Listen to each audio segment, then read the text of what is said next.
കൊടകര പൂനിലാർക്കാവ് ദേവി ക്ഷേത്രത്തിൽ മോഷണം.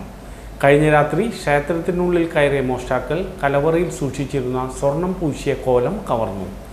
സ്വർണത്തിൻ്റെ ഇളക്കത്താലികൾ പതിച്ച കോലം 2 ലക്ഷം രൂപയോളം വിലമതിപ്പുള്ളതാണ്.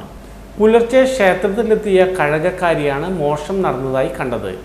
ഉടൻ മേൽശാന്തിയെ ഫോണിൽ വിളിച്ച് അറിയിക്കുകയായിരുന്നു. വിവരമറിഞ്ഞ് പുറത്തിറങ്ങാൻ നോക്കിയപ്പോഴാണ് തൻ്റെ മുറി പുറത്തു നിന്ന് പൂട്ടിയതായി കണ്ടെത്തിയത്.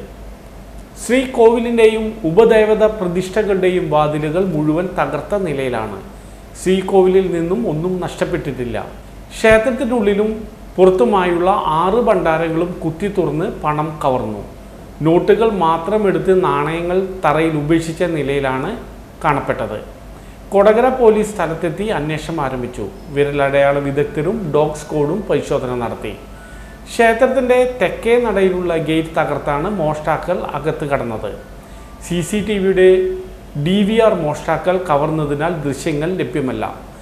സമീപത്തെ വീടുകളിലെ CCTV പോലീസ് പരിശോധിക്കുന്നുണ്ട്.